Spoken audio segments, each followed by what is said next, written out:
भारत में दुनिया के सिर्फ 1% गाड़ियां हैं, लेकिन पूरी दुनिया के सड़क हादसों में भारत का 11% हिस्सा है। ये आंकड़े सिर्फ ये बताते हैं कि भारत में रोड पर चलना कितनी मुश्किल है। आज के स्पॉटलाइट में हम यही सब बात करेंगे, लेकिन उससे पहले हम देखते हैं आज के कौन सारे से फैसले हैं। इन्हीं सवालों से जुड़े तमाम पहलुओं पर आज हम बात करेंगे अपने स्पेशल शो स्पॉटलाइट में। पिछले एक साल में करीब 1,55,000 लोगों ने अपनी जानें गंवाई, लेकिन इतनी ह्यूमन रिसोर्सेज के बावजूद, हानि के बावजूद व्हीकल इंश्योरेंस के लेकर दुनिया में, भारत में अवेयरनेस नहीं है। आज भी IRDAI के एक फैसले के मुताबिक भारतीय सड़कों पर सिर्फ 50% गाड़ियों के इंश्योरेंस है। 50% गाड़ियां बिना इंश्योरेंस के चल रही हैं और इसमें सबसे ज़्यादा 2 व्हीलर्स हैं। इन सभी बातों पर बात करेंगे आज के स्पॉटलाइट में। मैं हूं राजेश सिंह और आज के इस पूरे बातों पे हमारे साथ एक खास पैनल होगा, उन सबसे बात करेंगे। लेकिन उनसे बात करने से पहले देखते हैं ये खास पैकेज।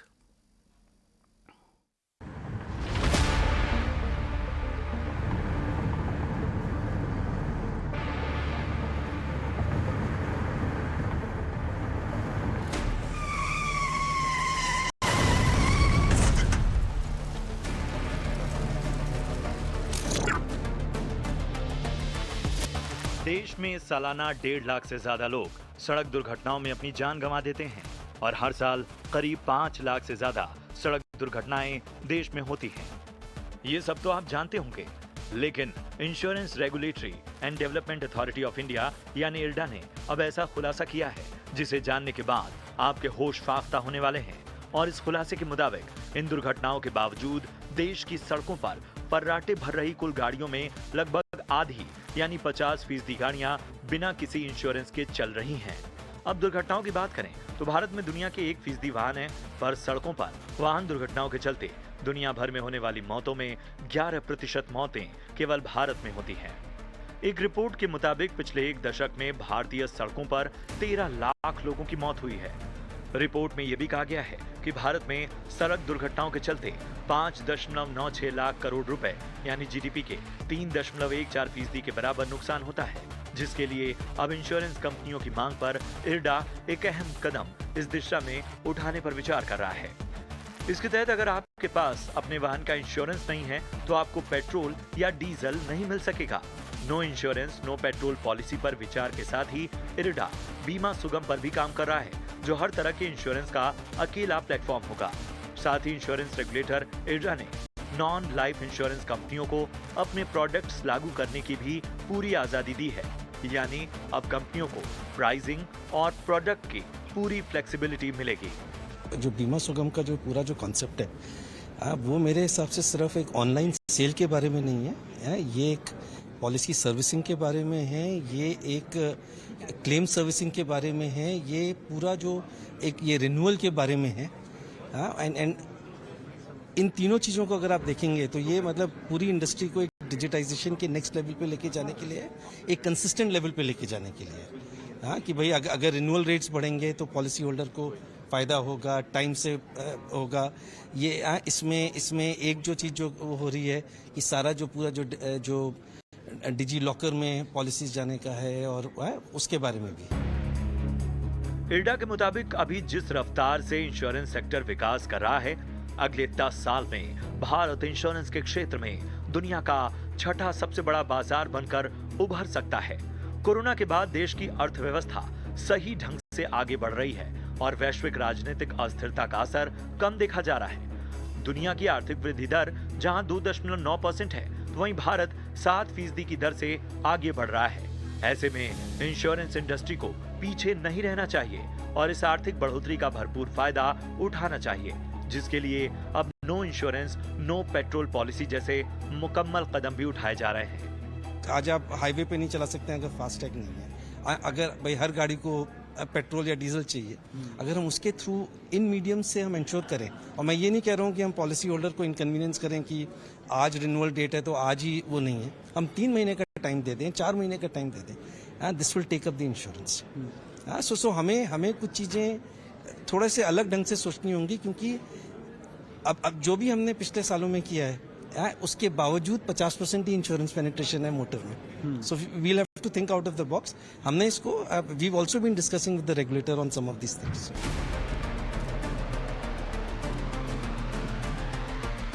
पिछले 5 साल में इंश्योरेंस इंडस्ट्री हर साल 11% की रफ्तार से विकास कर रही है और ये तब है जब सड़कों पर दौड़ रही लगभग 50% गाड़ियों का इंश्योरेंस कवर ही नहीं है। और अगर किसी भी तरह से इस समस्या का समाधान ढूंढ लिया जाता है तो इंश्योरेंस सेक्टर के अच्छे दिन दूर नहीं। इसके लिए जरूरी आम आदमी की जागरूकता भी है। ET नाउ स्वदेश। तो आपने देखा कि क्यों इंश्योरेंस जरूरी है और क्यों हमारे यहाँ इंश्योरेंस नहीं हो पा रहा है। इन सारे मुद्दे पर बात करने के लिए हमारे साथ कुछ खास मेहमान जुड़ गए हैं। हमारे साथ पार्थ नील घोष हैं जो कि president retail business SDFC Ergo के हैं। हमारे साथ आनंद पेजावर हैं, deputy managing director SBI general insurance के। हमारे साथ शरद बजाज हैं, head of motor claims and operation digit insurance के। और हमारे साथ LN राव हैं जो कि दिल्ली पुलिस में DCP रह चुके हैं। आप सभी का ET नाउ स्वदेश पे बहुत बहुत स्वागत है। सबसे पहले पार्थ नील घोष, हम आप ही के पास आना चाहते हैं, क्यों इंश्योरेंस नहीं हो पा रहा है? क्या अवेयरनेस की कमी है? इसमें इसके लिए किसे दोष माना जाए? क्या इंश्योरेंस कंपनियां अवेयरनेस नहीं कर रही है लोगों को? क्योंकि रोड सेफ्टी के लिए तो सरकार कर रही है, ट्रैफिक पुलिस कर रही है, लेकिन इंश्योरेंस होना मोटर व्हीकल एक्ट में मैंडेटरी है, फिर भी लोग नहीं ले पा रहे हैं। आप किसे दोषी मानते हैं इसके लिए? देखिए, इसमें ऐसा नहीं है कि कस्टमर का पास अवेयरनेस नहीं है, क्योंकि कोई भी इंश्योरेंस जब आप लेते हो तो गाड़ी जब खरीदते हो तब आपको इंश्योरेंस चाहिए उसका साथ। विदाउट इंश्योरेंस आपका पास रजिस्ट्रेशन का पॉसिबिलिटी है नहीं। सो नए गाड़ी में ऑलवेज रजिस्ट्रेशन होता, इंश्योरेंस होता है। लेकिन 1 साल बाद जब रिन्यूअल का टाइम आता है तब लोग इंश्योरेंस उसको लेते नहीं हैं। क्यों नहीं लेते हैं? क्योंकि इंडिया में थर्ड पार्टी इंश्योरेंस, मैंने कि एक है ओन डैमेज का और एक थर्ड पार्टी का इंश्योरेंस मैंडेटरी है। लेकिन थर्ड पार्टी का इंश्योरेंस के लिए मतलब उससे कोई लाभ खुद कस्टमर को मिलता नहीं है। इफ उधर से कोई एक्सीडेंट होता है, आप बोल रहे थे कि 1.5 लाख एक्सीडेंट में मौत होता है रोड में, उसके जिसको मौत होता है उसका नॉमिनी को ये पैसा मिलता है। सो टू व्हीलर पे हम लोग देखते हैं कि ज्यादातर टू व्हीलर पे और ट्रैक्टर्स में, ट्रेलर्स पे इसके इंश्योरेंस लोग लेते नहीं है, क्योंकि उसको लगता है कि इससे उसको कोई लाभ नहीं है। लेकिन अवेयरनेस नहीं है। अवेयरनेस तो है ही, क्योंकि अवेयरनेस है इसीलिए आपका पास नए गाड़ी जब लेते हो तब उसका पास इंश्योरेंस हो जाता है। सेकेंडली 4 साल पहले 2018 में सुप्रीम कोर्ट का एक ऑर्डर से प्राइवेट कार और टू व्हीलर के लिए 3 साल का बीमा और 5 साल का बीमा मैंडेटरी कर दिया था। 5 साल का थर्ड पार्टी इंश्योरेंस और 3 साल का third party insurance private car के लिए मैंडेटरी कर दिया था, क्योंकि 5 साल तक आपका पास बीमा रहेगा। लेकिन जब ये गाड़ी 6 साल हो जाएगा और पहले वाला गाड़ी जो फर्स्ट ईयर पे आ जाता है, तब लोग बीमा नहीं कराते हैं, क्योंकि उसको लगता है कि इसमें लाभ उनका पास नहीं है। बट हमारा जो लॉ इन्फोर्समेंट एजेंसी है, हमारा जो टेक्नोलॉजी था वो भी उतना अच्छा नहीं था। इसीलिए पुलिस को भी पता नहीं चलता था कि कौन सी इंश्योरेंस आज गाड़ी पे है, कौन सी गाड़ी पे नहीं है। तो आज वो सब टेक्नोलॉजी उभर के आ रहे हैं ऊपर। तो लेकिन आपका जो क्वेश्चन है, आप जो पूछ रहे थे कि इसमें इंश्योरेंस क्या अवेयरनेस नहीं है? अवेयरनेस है, लेकिन शायद हमारा एनफोर्समेंट के लिए जो कदम उठाना चाहिए, शहर में नहीं गांव में भी और टायर 3 टायर 4 सिटीज में उतना एनफोर्समेंट इसका उसमें नहीं हो रहा है। कहा कि पुलिस या कोई इस काम कर रहे हैं। तो हमारे साथ LN राव साहब हैं। सर, आपसे जानना चाहेंगे कि क्या इम्प्लीमेंटेशन के लेवल पे कितनी कमी है? मैंडेटरी है थर्ड पार्टी इंश्योरेंस, लेकिन फिर भी लोग पहले साल के बाद दूसरे या तीसरे साल में नहीं कराते हैं, उसे रिन्यू नहीं कराते हैं। तो आपको क्या लगता है इसके लिए इम्प्लीमेंटेशन लेवल पे और सुधार की जरूरत है? ये जैसा फरमाया इन्होंने कि नई गाड़ी कोई भी लेगा उसके लिए तो मैंडेटरी है ही है, वो तो बिना लाइसेंस के निकलती नहीं, बिना इंश्योरेंस के लिए रोड पे निकलेगी नहीं है। लेकिन प्रॉब्लम वहां है जो साल 2 साल 3 साल 4 साल 5 साल जब खत्म हो जाता है तो लोग वास्तव में ही इंश्योरेंस को रिन्यू नहीं कराते हैं या रिन्यू कराना भूल जाते हैं। और मैक्सिमम केसेस में तो वहां होता है जहां पे रिमोट एरियाज में है, विलेजेस में है, और खासतौर से ट्रैक्टर और दूसरी ट्रॉली और दूसरे ऐसे व्हीकल्स होते हैं जिनके, और टू व्हीलर्स मैक्सिमम, उनके इंश्योरेंस लोग इसीलिए नहीं कराते जो इंश्योरेंस का 1 साल का अमाउंट है वो वेस्ट ही जाता है, ये समझते हुए वो कराते नहीं। लेकिन ये कराना बड़ा जरूरी है। और जहां तक इम्प्लीमेंटेशन की बात है, ये पुलिस का काम है एनफोर्स करना। पुलिस जब चेकिंग करती है गाड़ियों की, सबसे पहले इंश्योरेंस देखती है। आज की तारीख में जितने भी नॉन इंश्योरेंस के केसेस होते हैं उसमें बड़ा हैवी फाइन उसको इम्पोज करने की बात भी करी गई है। जो अभी मोटर व्हीकल एक्ट का जो अभी जो अमेंडमेंट आया है उसमें बहुत हैवी पेनल्टी है, 5 से 10 हजार तक की बिना इंश्योरेंस की गाड़ी अगर पकड़ी गई है तो। इसके अलावा जो नहीं, मैं आपके व्यूअर्स को बता दूं, अगर गाड़ी से एक्सीडेंट हो गया है तो अगर इंश्योर्ड गाड़ी नहीं है तो मालिक को या ड्राइवर को वो हर्जाना देना पड़ सकता है। कोई आदमी की मान लो डेथ हो गई तो बहुत सा क्लेम तो कभी कभी करोड़ों में जाता है। तो वो अगर गाड़ी से एक्सीडेंट हो गया है तो वो करोड़ों का नुकसान उसको मालिक को या ड्राइवर को करना पड़ेगा अगर गाड़ी इंश्योर्ड नहीं है तो गाड़ी का इंश्योरेंस कराना बहुत जरूरी है, बहुत मैंडेटरी होना चाहिए। और इसके लिए पुलिस को, ट्रैफिक पुलिस को खासतौर से और दूसरी पुलिस को इसको इंप्लीमेंट करना बहुत जरूरी है। एक तो पब्लिक में अवेयरनेस होना चाहिए कि इंश्योरेंस कराना बहुत जरूरी है।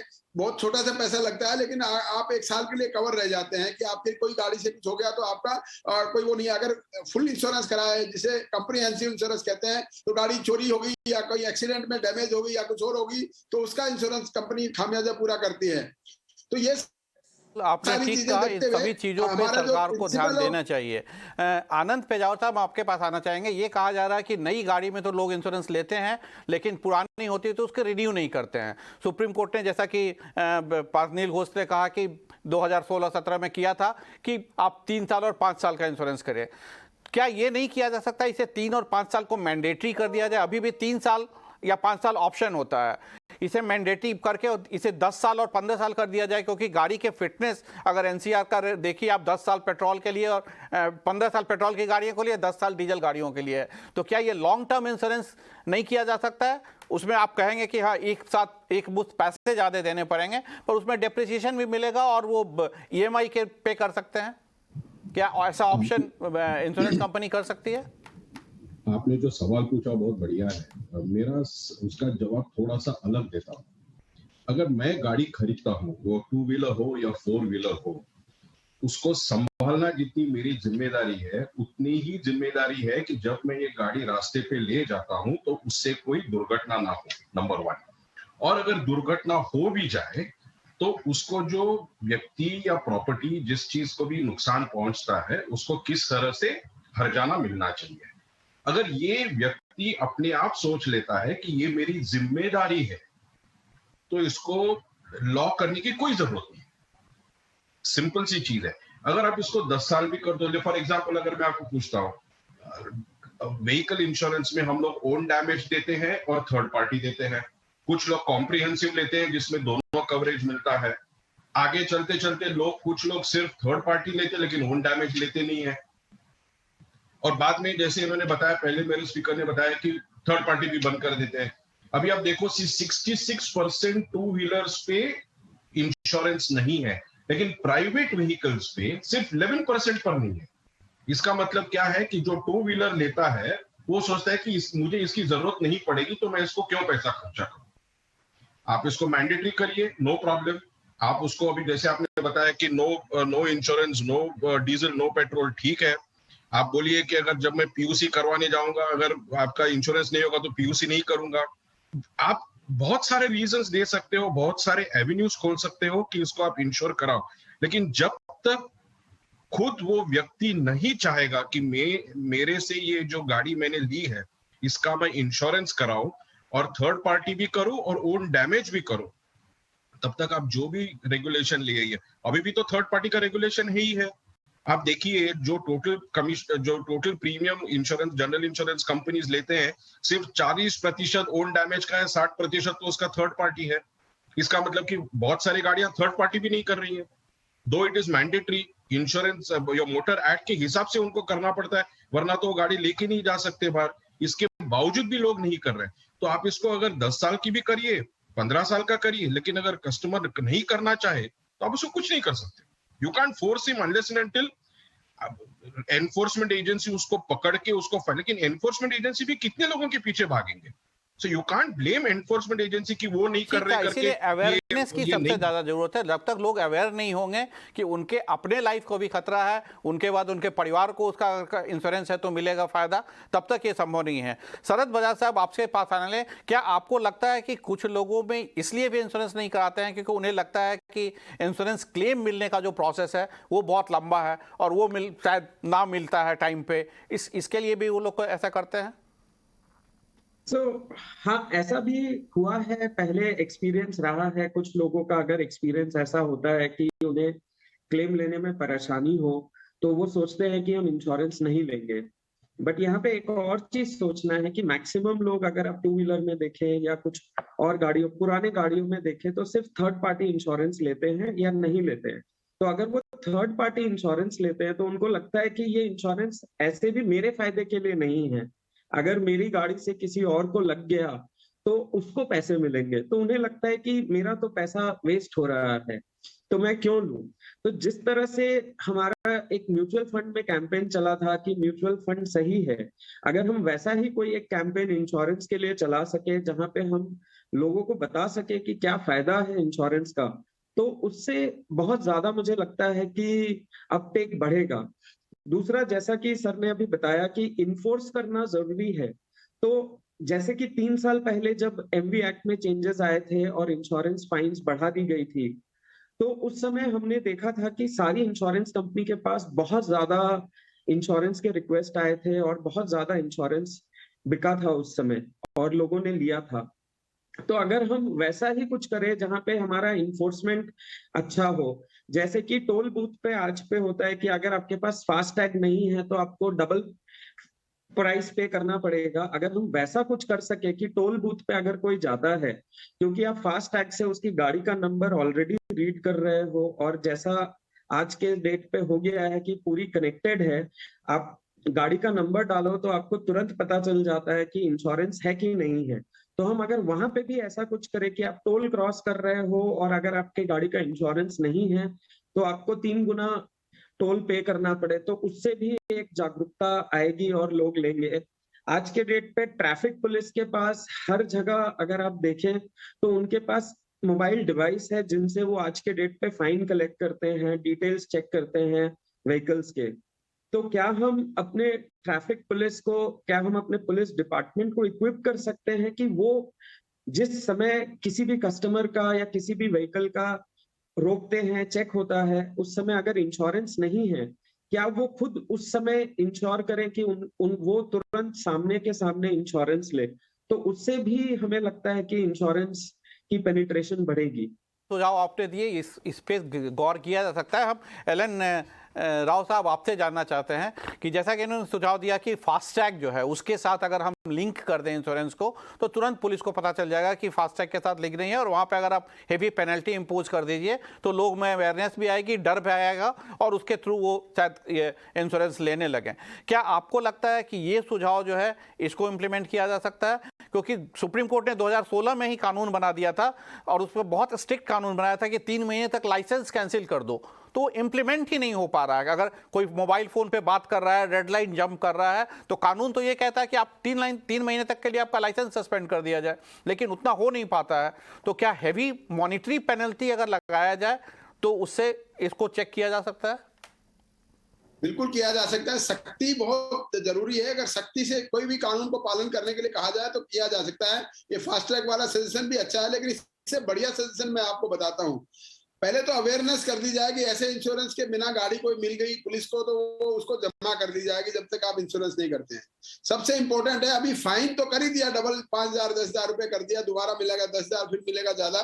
फाइन तो लोग दे देते हैं, कोई बात नहीं है, लेकिन उसके बाद अगर गाड़ी को इंपाउंड कर लिया जाए, गाड़ी को उसको जमा कर लिया जाए कि तब तक आपको गाड़ी नहीं छूटेगी जब तक कि आप इंश्योरेंस का नहीं ले लेते हैं। तो उससे एक तो अवेयरनेस होगी, लोगों की गाड़ियां जमा होगी, उसके बाद उसको मजबूरी में वो इंश्योरेंस देना पड़ेगा। तो ये कर लेना चाहिए। इसमें हमें मोटर व्हीकल एक्ट को अमेंड करना पड़ेगा फिर से। जब अमेंडमेंट आया तब ये बात ध्यान में रखनी चाहिए थी और इसको जरूरी बहुत मैंडेटरी कर सकते थे। जैसा सुप्रीम कोर्ट ने बड़े साफ शब्दों में कहा था, 4 प्रकार के ऑफेंसेस में गाड़ी का अगर करते हैं तो 3 महीने के लिए सस्पेंड है, जो अभी आप बता रहे थे। नंबर 1 ओवर स्पीडिंग में गया, नंबर 2 अगर आपने दारू पीकर गाड़ी चलाई, शराब पीकर गाड़ी चलाई। नंबर 3, अगर आप मोबाइल फोन पे बात कर रहे हैं। और नंबर 4, आपने बिना लाइसेंस आपका सस्पेंड 3 महीने के लिए सस्पेंड हो जाएगा। दोबारा किया तो आपका लाइसेंस कैंसिल ही हो जाएगा।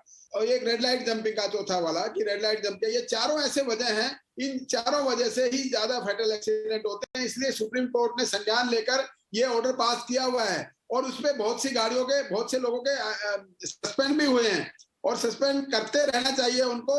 और अभी पुलिस को चाहिए, आपने ठीक कहा कि पुलिस को थोड़ा सख्ती से इन सारी चीजों पे डिसीजन लेना होगा। इंपाउंड करने की जो बात है, इंपाउंड करना एक मुश्किल काम है। इंपाउंड करके बाद गाड़ियों को रखी कहाँ जाएगी, क्योंकि भारत में आप देखिए 30 करोड़ से ज्यादा गाड़ियां रोड पे चल रही हैं। तो 30 करोड़ गाड़ियां में से अगर आधी गाड़ियां इंश्योर्ड नहीं है तो मतलब 15 करोड़ गाड़ियां इंश्योर्ड नहीं है। और 15 करोड़ गाड़ियां को अगर हम इंपाउंड करके रखना करेंगे तो एक बड़ी मुश्किल हो जाएगी। तो वो ज्यादा आनंद पेजावर साहब, आपके पास आना चाहेंगे। आपको क्या लगता है कि इंपाउंडिंग ज्यादा अच्छा सॉल्यूशन है कि अवेयरनेस के थ्रू इंश्योरेंस बढ़ाया जाए, लोगों में ज्यादा से ज्यादा लोग इंश्योरेंस लें? ये ज्यादा आसान काम है, इसे ज्यादा आसानी से इंप्लीमेंट किया जा सकता है। इसमें एक कोई चीज करने से नहीं होगी, हमको 2-3 चीज साथ में करनी चाहिए। इंपाउंडिंग तो इन वर्स्ट केस सिनारियो और कंपाउंडेड जो ऑफेंस होते हैं उस चीज में इंपाउंड करना चाहिए। सबसे पहले अगर आप देखें कि ज्यादातर क्लेम्स कहां से आते हैं, 2 टायर 3 टायर 4 टायर सिटीज में जो रॉन्ग साइड से गाड़ी चला के लाते हैं उधर ज्यादा एक्सीडेंट्स होते हैं। इवन बंबई में भी अगर आप देखें, बंबई जैसे शहर में रेड लाइट है, आप नहीं जा सकते, फिर भी 2 व्हीलर वाले अपनी गाड़ियां लेके निकल जाते हैं। तो इसको कैसे रोका जा सकता है? अभी तो हमारे यहाँ पे सारे जगह पे सीसीटीवी लगे हुए हैं रोड्स पर। इसमें अगर ये नंबर कैप्चर हो सकता है और इनको अगर इलेक्ट्रॉनिक चालान हो सकता है, इसका रिकॉर्ड आजकल डिजिटली रखा जा सकता है, और ये अगर कंपाउंड होता है कि दूसरी बार या तीसरी बार को उसको डबल कर दे सीधा, और तीसरा होने के बाद फिर इसको इंपाउंड करे, that is one way of looking at it. जागरूकता लानी ही चाहिए, there is no two way about it. सारे लोगों को मिलके, इंश्योरेंस कंपनीज, गाड़ी मैन्युफैक्चरर्स, पुलिस डिपार्टमेंट, इन्फोर्समेंट, सारे लोगों को एक साथ मिलके ये अवेयरनेस बढ़ाना चाहिए। लेकिन अवेयरनेस बढ़ाने से सिर्फ कुछ नहीं होगा, थोड़ा डर भी पैदा करना चाहिए कि अगर आप इसको नहीं करेंगे तो फिर क्या हो सकता है। इंपाउंडिंग डर के ही कानून मानते हैं। एलन राव साहब, आप कुछ कहना चाह रहे थे, आप अपनी बात कहिए, लेकिन आपके साथ एक और चीज जुड़ना चाहेंगे। अभी अभी मुंबई पुलिस का एक नोटिफिकेशन आया है आज ही कि जितने भी 4 व्हीलर्स हैं या 2 व्हीलर्स के ड्राइवर्स हैं उसके लिए सीट बेल्ट मैंडेटरी हो रहा है, पीछे के सीट बेल्ट मैंडेटरी हो रहा है 1 नवंबर से। पर ये तो कब हम डिसीजन लेते हैं? जब कोई साइरस मिस्त्री का डेथ हो जाता है तब हजारों एक्सीडेंट होते हैं। तो रोड सेफ्टी मेजर्स पे पुलिस क्यों नहीं सख्त हो रही है? कानून बने हुए हैं लेकिन उस कानून को क्यों नहीं इंप्लीमेंट किया जा रहा है ठीक से?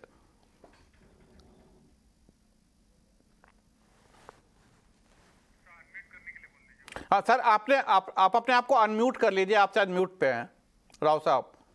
ये मैं आपको ये बड़ा क्लियर बात है कि रोड सेफ्टी जो हमारे वो है उनको पालन करना चाहिए और ये बहुत जरूरी भी है। उसके लिए सबसे इंपॉर्टेंट काम है अवेयरनेस करना। हमें पब्लिसिटी इतनी ज्यादा कर देनी चाहिए, टीवी के माध्यम से, रेडियो के माध्यम से, अखबार के माध्यम से, कि ये सब चीजें इंप्लीमेंट करना जरूरी है। तो पब्लिक को धीरे धीरे अवेयरनेस आएगी और उसमें पालन करेंगे।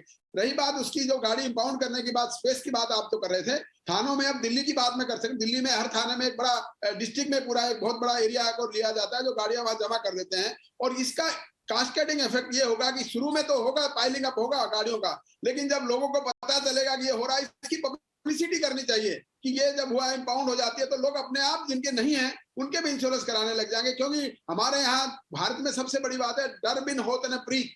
पहले डर जो होगा वही होगा जब मैं दूसरी भाषा नहीं बोलना चाहता, हम पक्का यही चाहते हैं कि हमारे खिलाफ कुछ ज्यादा सख्ती से बात हो तभी हम काम करते हैं। तो ये हमारे लोगों की मेंटेलिटी है, तो वो उसको मेंटेलिटी को दूर करने के लिए हमें एक सिविलाइज्ड सोसाइटी डर होगा कि गाड़ियां इंपाउंड हो रही हैं तो वो इंश्योरेंस कराएंगे। एक आखिरी सवाल आपसे भी लेना चाहते हैं पातनील घोष साहब, आपको क्या लगता है कि अवेयरनेस से कितना फायदा हो? क्योंकि जो फिगर्स हम देख रहे हैं एक्सीडेंट्स के या डेथ के, तमिलनाडु एक पढ़ा लिखा स्टेट माना जाता है कि वहां के लोग ज्यादा पढ़े, लेकिन सबसे ज्यादा रोड एक्सीडेंट्स वहीं पे होते हैं। 45,000 से ज्यादा रोड एक्सीडेंट, 3,76,000 2020 का अगर हम फिगर लें, 45 ज्यादा से ज्यादा एक्सीडेंट सिर्फ तमिलनाडु में हुए हैं। तो अवेयरनेस कितना बड़ा है या कि लोगों में सिर्फ डर से ही ये सुधार आ सकता है? देखिए, दो चीज है इसमें। एक चीज आनंद साहब ने पहले ही बोल चुके हैं कि जब हम गाड़ी बाहर रास्ते पे लाते हैं तब हमको रिस्पॉन्सिबली गाड़ी को चलाना चाहिए सो दैट एक्सीडेंट ना हो। आप उस चीज का बात कर रहे हैं जो तमिलनाडु का बात कर रहा है कि 45,000 एक्सीडेंट। तो पहले तो हम लोग को रिस्पॉन्सिबली गाड़ी चलाना चाहिए, रॉन्ग साइड से नहीं चलाना चाहिए सो दुर्घटना नहीं हो। सेकेंड चीज है कि आप हमारा जो 50% जो गाड़ी अनइंश्योर्ड है उसको कैसे इंश्योरेंस करें। सो मेरा तो बात यह है, पहले तो ये अवेयरनेस ऐसा नहीं है कि आपको इंश्योरेंस कराना चाहिए। इसमें एक सोशल रिस्पॉन्सिबिलिटी जो है, जिसका मौत हो जाता है, जिसको इंजरी हो जाता है, उसका नेक्स्ट टू किन को पैसा मिलना चाहिए। जिसका वो गाड़ी इंश्योरेंस नहीं है, हाँ, तो उसके लिए जिसका मौत हो गया है, 25 साल का लड़का, 30 साल का, जिसका भी जैसा उम्र है, उसको पैसा नहीं मिलता, उसको नॉमिनी रोड पे आ जाता है। तो एक सोशल जागरूकता पैदा करना चाहिए, नंबर 1। नंबर 2, आज फास्टैग का बात कर रहे थे शरद साहब ने, तो फास्टैग में हमारा पास पैसा नहीं होता है वॉलेट पे, तो बूम बैरियर खुलते नहीं है। तो उसका भी आप प्रोग्रामिंग कर सकते हो कि इसका इंश्योरेंस नहीं है तो बूम बैरियर खुलेगा नहीं, तो वो जो टोल ब्रिज में जो बंदा खड़ा रहता है वो आके तुरंत इंश्योरेंस करके उसको दे सकता है। सो संग संग हाथों हाथ आपका इंश्योरेंस हो जाए, बूम बैरियर खुल जाए और निकल जाए। This is the second thing. और थर्ड थिंग, हमारा देश में लास्ट 10 साल में बहुत सारा ऐसा कैंपेन चला है, वो कैंपेन का हिसाब से नए कुछ चीज हुआ है। जैसा आपका जो गैस कनेक्शंस का जो था कि जिसका पास पैसा है, जिसका पास फ्री गैस कनेक्शंस का जरूरत नहीं है, वो लोग छोड़ दिया था। ऐसा कोई 90 दिन का कोई एक कैंपेन, और उसका साथ technology enabled with the police और law enforcement to say that 90 दिन के अंदर में आप आपका जो गाड़ी है उसको कर लीजिए, आपका जो सोशल ऑब्लिगेशन है उसको खत्म, उसका पूरी कर लीजिए। बिल्कुल आपने ठीक कहा। तो हाँ, बिल्कुल आपने ठीक कहा कि हमें अवेयरनेस की जरूरत है, लोगों में डर की जरूरत है, ताकि लोग इंश्योरेंस के लिए साथ से साथ पुलिस को भी और इंश्योरेंस कंपनियों को भी मिलकर इस पर काम करना होगा, क्योंकि इंश्योरेंस कंपनियां अगर काम करेंगी तो उनका भी बिजनेस बढ़ेगा। तो अब आज का हमारे पास वक्त खत्म हो चुका। आप सभी मेहमानों का ET Now स्वदेश से बात करने के लिए बहुत बहुत धन्यवाद। अगले हफ्ते स्पॉटलाइट पे हम फिर मिलेंगे किसी नए टॉपिक पे। आप तब तक के लिए नमस्कार।